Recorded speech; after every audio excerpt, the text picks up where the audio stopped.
Blog Talk Radio.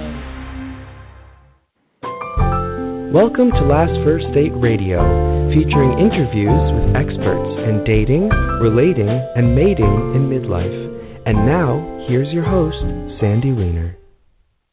Hello, this is episode number 351, 4 Dating Blocks to Finding Real Love with love coach Veronica Grant.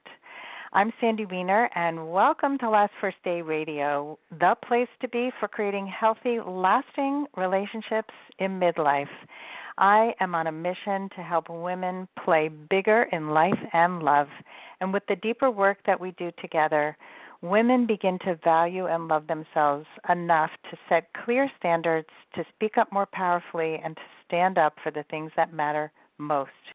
In short, they become a woman of value, and a woman of value attracts her best partner and lives her best life. This week's tip on how to become a woman of value is adapt a positive mindset. This is actually one of the most important things in my mind because many of us go about our lives with a very negative kind of fixed way of looking at the world. And when we shift our mindset, everything shifts. And so if we have a choice to see the world as a hostile place or as a friendly place, and if you approach dating in the same way, you will start to look for the good in people instead of finding faults. And I just did a video on the top 10 reasons why you're still single, and one of them was that we just look for what's wrong. So I'd like to challenge all of you to start looking for the good instead of the bad and see what happens. Before I bring on Veronica, I just want to just give a shout-out to my Facebook group. It's a free group for women over 40, and it is called Your Last First Date. Don't forget the your, but I would love to have you join us. We are a positive, as you can tell by my last tip, we are all about positivity and finding solutions, not complaining, venting, broad sweeping, calling men names. None of that is acceptable in our group. We are heavily monitored so that posts don't get posted if they are negative and really victim-y. We're here to grow and to learn. And so if that sounds like something you would love, join us at Your Last First Date on Facebook. And now for my guest today. She is Veronica Grant. She's a love coach for successful women who feel like they have everything but love. She has a podcast. She has free challenges, and she coaches. And she is here to shake up how you find love even in our swipe right, swipe left world. She has a few guilty pleasures, and she is a recovering perfectionist, and some of her guilty pleasures are binge-watching HGTV, going on hikes with her husband and her dog, and everything sushi. She's a girl after my own heart. So welcome to the show, Veronica. Thanks so much for having me. I'm excited to be here. Oh, I'm excited to have you. First of all, I have to know, what's your favorite sushi? Well, a rainbow roll. Every time I go to a restaurant, I always say, I'm going to get something different, but I always just get the rainbow roll. I always get the same thing, too, pretty much. When you know what you like, you're going to trust what you like. So what's in the rainbow roll? The rainbow roll is usually just a California roll, and then on the outside, it's like a rainbow of fish. So it's usually some sort of selection of salmon and tuna, maybe some sort of whitefish, avocado, and so it's just like everything. So like all the things that I like in sushi is just in a rainbow roll, and it's delicious and amazing. Sounds good. Do you also like everything bagels? Yes, I actually do love everything bagels. I don't eat them that much because my husband's a celiac, and so we don't have gluten in the house. And then now we live on the West Coast, which they just don't do bagels very well here. But when we go back to New Jersey, where he's from, I always make sure that I get a really good bagel because they're just the best. And everything bagel, of course. Of course. All right, so now we have established you're an everything girl. And I would love to have you share your story about what inspired you to become a love coach. Yeah, so it is totally a by accident career for sure. Like if you had told me 5 years ago, Veronica, you're going to be helping women with dating and relationships, I'd be like, you must have the wrong person.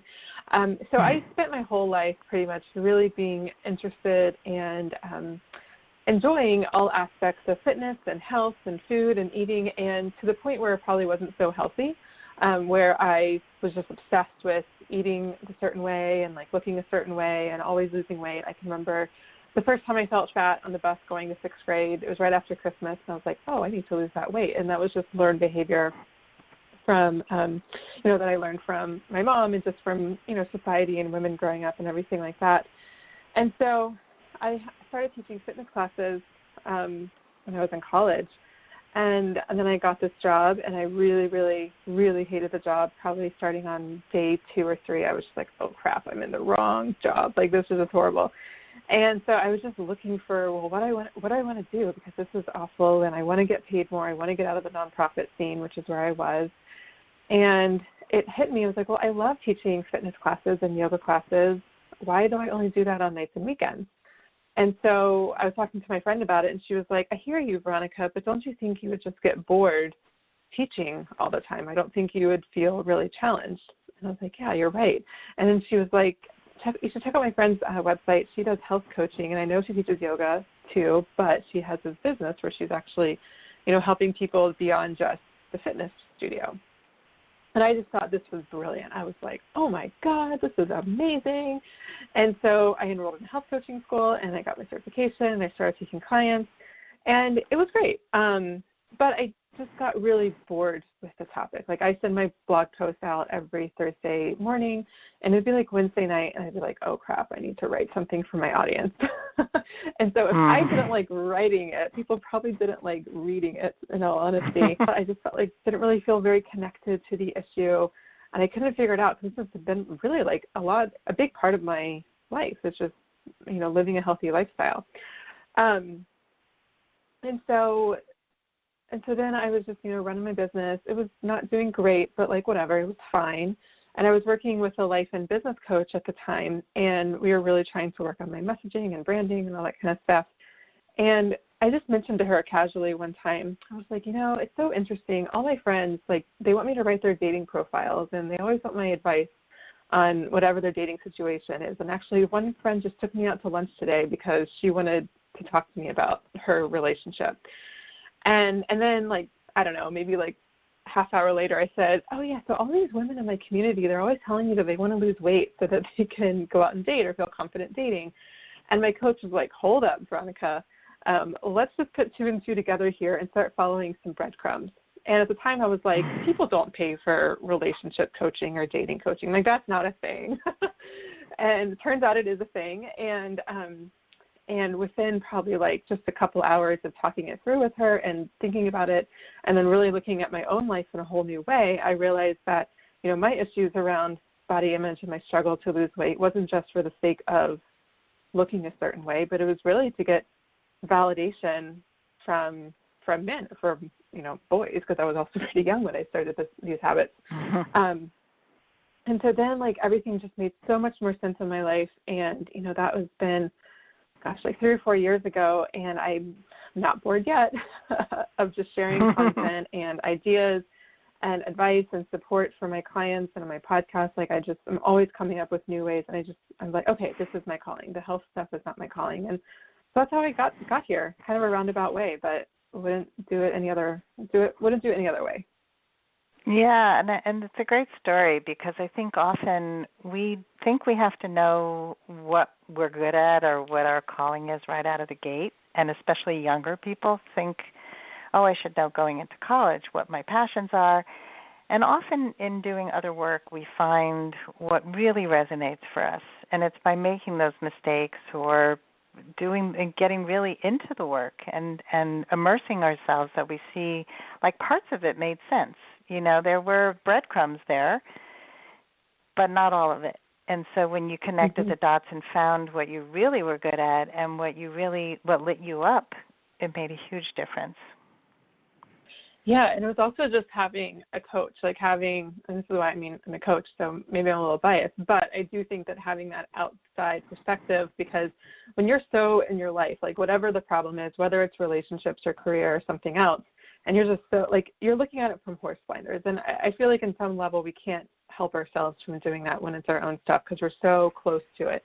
And then you can have someone come from an outside perspective who's, non-biased and say, well, hold on a second. Did you see how these two things link together? And to me, that's the value and power in coaching. And I don't know if I'd have ever figured that out on my own. Obviously, it's all speculation because I have the coach, so who knows if I would have. But to me, that's why coaching is so powerful for whatever you're hiring your coach for, because they're just going to see things that you're not going to be able to see. Yeah, totally. I agree. I mean, that's obviously I'm a coach too, and I really believe in this, and I've always had coaches, and it's the coaches that I can tell you that my confidence grew because of my coach's way of seeing me in a way that I couldn't yet see myself, and and even in my new business as the empowerment coach, women's empowerment coach, that work came because I rehired my business coach, and she said to me, the woman of value is something that you have stood for all these years. That's the direction you need to go into. And it was like, it was right in front of my face, but I couldn't see it. So you sometimes need that mirror of somebody who can see your life in a way that you can't. Totally. Yeah. So let's talk about something that you had written to me about, a bathroom floor moment, and I'm really curious about what that was for you. And I think about Eat, Pray, Love in the beginning of that book, where she's on the floor in the bathroom and she's devastated, and her husband has just left her, told her he's breaking up with her. So what was your bathroom floor moment? So I had just moved to Washington, D.C. when I actually started this job that I hated. And I had met this guy who was just, at the time I thought he was amazing. And to give you a little backstory, I had just finished working on the Obama campaign. I had been unemployed for a couple of months because the campaign ended in November. At this point, it was probably late January or so, and I was just starting the job, pretty broke, about to move to a pretty expensive city. And I meet this guy. And he's a mutual friend, or a friend of a mutual friend, and that's how I met him. And he just was able to sweep me off my feet. And he was a banker, so he had a lot of money, so he could take me out on really nice dates, and he was, happy to do it. He wanted to wine and dine me all the time.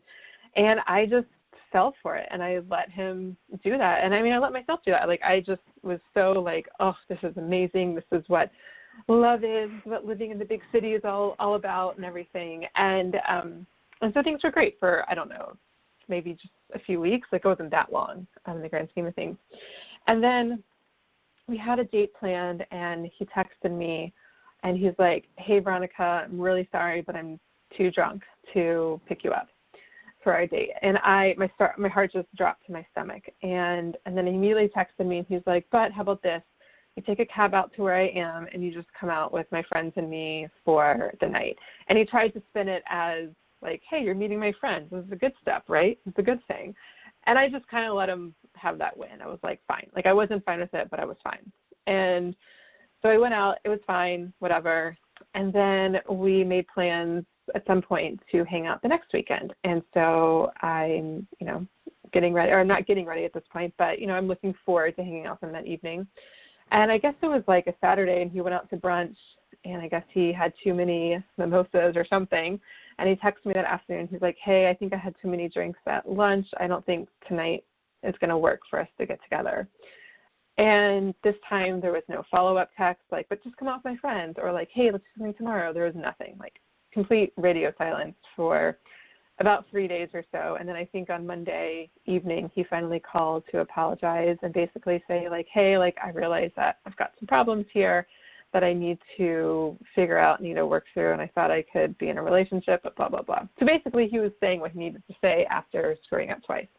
And me, I had just let him just basically be my source of validation and confidence and living on top of the world, like all that kind of stuff. I let him do that for me. And so then when he was gone, I just felt like everything, like someone had just stuck a pin in my balloon and just everything deflated. And I was just, to say I was devastated was, is an understatement. And it certainly didn't reflect the amount of time that we actually spent together, which now I know means something else is going on, something else is getting bumped up against. But at the time, I was just completely heartbroken. So I'd like the email, like, I believe in you, like, I can see the man that you're really supposed to be or meant to be, or blah, blah, blah. Like, I really wanted to secretly be the person that changed him, or, he was like my fixer-upper project. So I was in the bathroom, just getting ready to go out with, I don't remember, some friends or whatever. And I was talking to one of my guy friends, and I was literally trying to put mascara on as I had tears going down my face and like black streaks going down my face from the mascara. It was just a mess. And I was just crying and sobbing, and my friend just, in more choice language, was basically like, get the F over yourself. Like, this guy can't even stay sober to go on a date with you, and he should have been so lucky to go on a date. And I was just kind of like, way to not be on my team, or, not sympathize with me or whatever. But then I realized, crap, he's totally right. Like, what am I allowing myself to do and to feel for this guy that we didn't really spend much time together, but oh my God, I was devastated. And in that moment, and I got off the phone and I was sitting on my bathroom floor just crying and like, why am I so upset? Why am I so upset? And that's when I just realized that this whole time, my entire life, I had been outsourcing my confidence to men and to my relationships. And for me, like, having a relationship wasn't just having a relationship, but it was what that meant. And I was very attached to what that meant. And so I had to let go of that. And I had to start focusing on me and creating a life that was exciting for me, and not just a life where I was hoping to add a guy to at some point. And so, that's when I got, okay, what am I going to do with this job that I hate and the career that I hated? That's when I was starting to lay the land of starting my first business. I started getting more into yoga and my spiritual practice, just doing easy, simple things, just like having a morning routine that felt nourishing. I wasn't eating to diet all the time, but I was eating for nourishment and for joy and pleasure. And I just really leaned into this whole new way of being. And, I got myself together and I started dating, and I was meeting really, really great guys. And it was only a few months after that moment where I met my now husband. And I really think, I tell this a lot of people, but we had a lot of mutual friends, and we had been circling in the same circle, or, opposite sides of the circle for many, many years. And I really believe that we weren't meant to meet until we did, because like we should have met before, because we were always hanging out with the same people, but we never met before. And I think a really big reason is because, at least I can speak for myself, I wasn't ready to actually have the relationship that I thought I wanted. I was just ready to have a relationship because of what I made it meant. That's my story. It's my bathroom floor moment. That's a great story. Devastation sometimes when we're brought to our knees, literally. And a good friend is honest. A good friend tells you like it is. And I love that your friend just said, wake the F up, what did you tolerate? Because we can't see it. We're too close, like we said before. Right. And we have to get out of our own way in order to be ready to meet the love of our life. And I just think your story illustrates that so beautifully. I think a lot of people meet the right people at the wrong time, or they just don't recognize it at all. And I've met some really high-quality men who are totally not in the headspace to date, and I don't date them. It's like it works both ways. So you've got to both be in the same space and be ready, be emotionally ready and willing and able. So thanks for sharing that with us. Yeah, my pleasure. Yeah. So let's get to the topic of the 4 dating blocks, and I know you've uncovered 4 of them. So could you tell us about that? Yeah, so after working with hundreds of women, I found there to be 4 main things that really trip them up, so to speak, the blocks that keep you from attracting the kind of partner that you want. And so the four, I'll just list them off and go into them, are the future tripper, the saboteur, the pleaser, and the poor me. And in case anyone's wondering, the pleaser is by far the most common, and the least common is probably the saboteur. Although I would say that based on the saboteur's characteristic, they're least likely to seek out this kind of work. So, yeah. Yeah. So do you want to tell us a little bit about each one? Yeah. So the future tripper is the one who trips up on the future, meaning you're worried about the second date and when that'll happen even before the first date happens, or you're freaking out like, well, could there be anything here? Like, how does he feel? Or does he see me as marriage material? Is he marriage material? And like your mind just goes there, and you have a hard time staying present in that moment, whether it's literally on the date or just present to where that relationship or that budding relationship is. And the reason why this blocks or why this holds people back is because when you're future tripping, you're unable to be present. And when you're unable to be present, you're just literally not able to make a connection with what's real and what's in front of you, including your potential partner. And whether or not this guy is meant to be your lifelong partner or whatever, there's just no possibility of a connection when your mind is out in the future. The next one is the saboteur. And the saboteur, again, like I said, this is the least, at least in my community, the least popular one. But the saboteur is the one who is always worried the other shoe is going to drop. Like, what's the catch here? Or is this guy lying to me? He's being really nice. I don't know. I don't trust it. I think he's kind of lying. And so then you might sabotage by maybe just, quote unquote, acting crazy to get him to not be interested, or maybe you just simply blow him off, or maybe you say something that you know is going to hurt him or make him, not want to be with you, or for whatever. But for whatever reason, you're getting outside of your comfort zone, and outside of your comfort zone is being in a happy, healthy relationship, and you start bumping up against that. It feels comfortable, and so you do whatever you need to do in order to bring yourself back away from the edge, back into the center part of your comfort zone. This concept was popularized by Gay Hendricks in his book, The Big Leap. So it's basically just about bumping up against upper limits and just sabotaging the heck out of yourself until you get away from those upper limits. The next energy is the block is the pleaser. This is the most common because I think for the most part, and this is generalization, but I think it's generally true, is that for the most part, women are taught to be pleasers, just possibly by their parents, but I think also just by society. Little girls dress up in like their princess outfit with little bows and curls and everything, get a lot of attention. Oh, you're so pretty, you're so cute, or whatever. And so it seems innocent, and it is innocent for the most part, but that kind of messaging over and over again can really lead to, okay, this is how I can get attention. And so as a little girl, it might mean wanting to play dress up, but then once you get to be an adult, it might mean, okay, what can I do to get his attention, to get him to like me, to get him to say nice things. And so that's really what the pleaser block is all about. And the problem with being a pleaser is that you're a perfect match for someone who has narcissistic tendencies, which is just never going to be a great fit.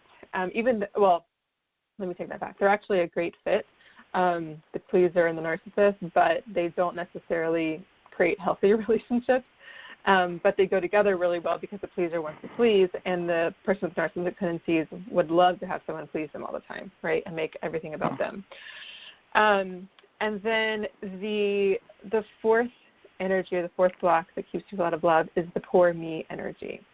And the poor energy the poor me is like, woe is me, poor me, nothing's going to ever happen for me, love isn't possible for me. And I mean, it can come across in a lot of different ways. It can kind of come across as like very victim-y, poor me kind of sadness, or it can come across as like, F everyone, F the world, like guys suck, online dating sucks. And it can come across as one of two ways, but either way, it's more of just like the world is out to get me, the world is against me, and I'm not destined or wired for love. And when you're in that energy, I mean, I think it's kind of, it's obvious when I say it. I think like it's really hard to attract a healthy relationship from that place. Now, you might be able to attract sort of relationship, but it's probably not going to be a healthy relationship because there's probably going to be some unhealthy dynamics if they're playing off your poor me energy. But obviously, like, I mean, I think most people probably don't want to be around, basically like an energy suck like that. And two, you're not really able to put who you are out into the world if it's just kind of like poor me, woe is me. And if you're more of like showing the angry part of the poor me energy, then it's really, really hard to basically be like, screw men, I hate men, whatever, but then also want one at the same time. It just doesn't work like that. Yeah, exactly. Yeah, so those are the 4 main dating blocks. Yeah, I totally recognize them all. And if you go into my Facebook group, we see a lot of this show up from time to time, especially the people who have had bad experiences and are like, well, online dating doesn't work, men suck. And that's why we really encourage women not to go into those headspaces, because it doesn't help anybody, and it's like a cancer in the group. It just sucks the life out of everybody, and it's not helpful. So let's talk about how to clear these blocks. How do you begin to clear it once you identify it? Well, okay, yeah. So identifying it is the first piece, and I think it seems simple, but it's also the hardest thing to do because you don't know what you don't know, right? And so that's just the hardest piece, and I just feel like on some level there just has to be like, okay, something else might be going on, and like a bravery in understanding that.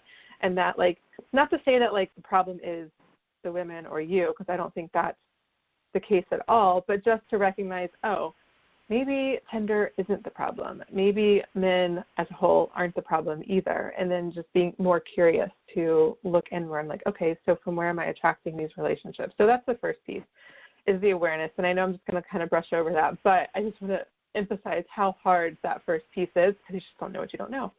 But then once you can understand like where some of your behaviors and patterns that are falling into one of these 4 categories are, then what you really want to do is ask yourself, why? Why do I sabotage potentially good relationships? Why do I want to please everyone? And why do I feel the need to please people in order to feel validated or good about myself? And what you start doing is when you start asking yourself why, I like to ask even more detailed questions like, well, what does this remind you of? When have you felt like this before? Where did you learn that this was normal in relationships? Or on the flip side, where did you learn to, do the opposite? Like, if your parents are always fighting and then you didn't want to be in a relationship where you're always fighting, and so you did the opposite of just like swallowing your feelings or whatever, where did you learn that? And so everything always is going to go back to your childhood and relationships with your parents and what you saw between the two of them. And I have a lot of clients say, well, Veronica, I was previously married, and I think a lot of this stuff comes from my marriage. And I'm not saying it doesn't, but I think I would argue that the marriage or whatever that relationship was previously is more just a manifestation of whatever the childhood wounds are. And so you've got to start what I just refer to as just connecting the dots. And once you can begin to see how, maybe you grew up in a household where it was very volatile, like maybe there was a lot of yelling or your parents were always fighting. And so you learned that, okay, when you make a good grade, you get positive attention. And so, but you also didn't want to rock the boat, and you didn't want to ask for, hey, Mom, can I have $5 to go to the movies with my friends or whatever, because that could set her off. So you learned to not ask for things or ask for what you wanted, but you learned just to do really well in school or to like put the dishes away or whatever, and then you were going to get positive attention. So you're basically growing up on eggshells. Well, as a 5-year-old, that's what that's going to look like, but then how is that going to look like when you're in your 30s or 40s or 50s or whatever? It can very much look like not asking for what you need or want in a relationship, allowing someone to make you feel guilty for asking for what you want, wanting to please them. And so you just got to start connecting the dots. And this is where, to me, like, it gets really fun. I love doing this kind of stuff. And you don't have to connect to everything, but I think you do need to connect just a few key pieces to begin the healing. Because once you start this healing I think it's just an ongoing, lifelong process. Like, I've been doing this work for a long time, both for myself and also with my clients. And I'll be walking the dog, and I'll just get, really triggered thinking about something that happened. And I'm like, dang, Veronica, where does this come from? And then I kind of trace it back. I'm like, oh, okay, so now I'm looking at this situation that happened in a new way. And then from there, once you can begin to connect the dots, you just have to, I say you just have to, it's not like just a simple thing, but you basically have to reparent or remother or refather or whatever your inner child, and allow her to see the situation and feel the situation from a totally different perspective. Because when you're 5 years old, you see it from one perspective, and your parents are basically who protect you, and whether or not they were quote unquote good parents, there's still a part of you that knows you need them for life and death when you're little, right? Like a 3-year-old can't make it on the street by themselves, right? And so I think on an unconscious level, our brains understand that. And then when we start feeling unsafe or emotionally unsafe or whatever, or just not getting the love we thought we wanted or needed or whatever, that's when we can start to see ourselves or the world in a different way. And as an adult, you might be able to look back at the situation and be like, well, my parents just had their own stuff going on. It actually had nothing to do with me. They just didn't know how to manage their emotions or whatever. And yeah, your adult self may be able to look at that and see that from a rational view. The problem is a lot of people just stop there, and they're like, yeah, Veronica, this stuff doesn't work. I'm like, yeah, because your 40-year-old, 50 or whatever-year-old self, and looking at it rationally and getting it as an adult isn't enough. You've got to have your 5-year-old self be able to look at it from that lens too, which requires a lot of emotional work, and not just looking at it logically, because the emotional body of your 5-year-old is really, I think, what creates a lot of the subconscious actions, behaviors, beliefs that we have, because those are just the first beliefs we created about ourselves and the world and men and relationships and love. And so they just become very foundational. So we have to shift that. And I think the best way to shift that is through how your 5-year-old saw the world. And then from there, your unconscious behaviors, actions, beliefs, things like that can begin to shift. Cool. I know it's a lot. Yeah, no, but it's very good advice, and I'm totally into the inner child stuff. I think that so much of our transformation happens when we can go back and really be compassionate to each of ourselves, because we have many selves that have gone through different experiences at different stages in life. And that's a whole other show altogether. But totally. This is great information. As a final word of advice for our audience, can you tell everybody how they can go on their last first date? Like, what's one little nugget you want to leave them with? Ooh, that is a good question. I think how to go on your last first date. I think that the more self-awareness you can have around why you do what you do is your best bet, and coupled with going on your date to have fun. If you go on your date, I would say one pitfall that my women fall into is that, they've done all this work, they've taken my quiz, they know what their block is, they're doing inner child work, they're doing all of this stuff, and which is great. But then the problem sometimes can be is they go on the date and then they're looking at the situation or their date or the other person from more of that psychoanalysis perspective, when really I just want them to be present and having fun. So I think that the more you can be aware, future trippers and Exactly. So just being really, really present and just deciding to have fun. And I always tell my clients, no matter what happens on this date, it's not a waste of time because you're going to learn something from it. But no matter what, just be curious and have fun. And whatever happens will happen. And I think that if you go in with that open mind, then I think those are the best things happen. Because what's interesting is you'll probably hear a lot of people say, well, I met him when I was least expecting it. And, when I was single, when people told me that, I just wanted to poke their eyeballs out. Oh, God, I'm trying not to care about relationships, but I am. And so now you're telling me to not care. But, oh, God, I just hated when people said that. But there's a truth to that.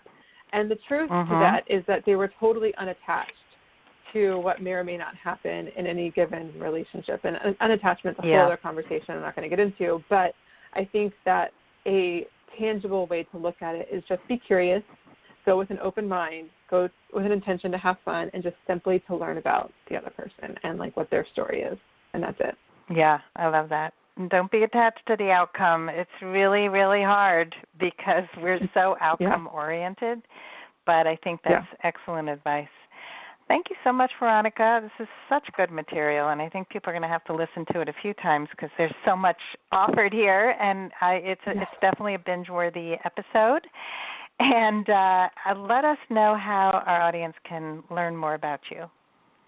Yeah, so I think the best place to start is going to take my quiz. So you can take my free quiz to figure out what your dating block is. You just go to veronicagrant.com/quiz, and you'll take your quiz. It takes literally just a few minutes. And once you get your results, I'll send you a packet. I have a packet for each block with specific tools and resources to help you overcome that specific block, because there might be there's different ways to approach, your blocks depending on what it is. Obviously, I just talked about overarching inner child work, but there's some specific details, depending on what it is, and you'll get that once you take your quiz and get your results. You can get that little download to help you out. Awesome. That sounds really helpful. Well, thank you so much, Veronica, for coming on the show and sharing your obvious passion, your wisdom, and I like how your brain works. It's actually similar to mine. You like the psychology of the coaching world, and to understand the why and go deeper. So I really respect that. Thank you so much. This is fun. Thank you for having me here today. My pleasure. And thanks, everybody, for listening. If you love our show, please leave us a rating and review on iTunes. It means a lot to us. It helps other people find us and listen. And I hope you go on your last first date very soon. Bye.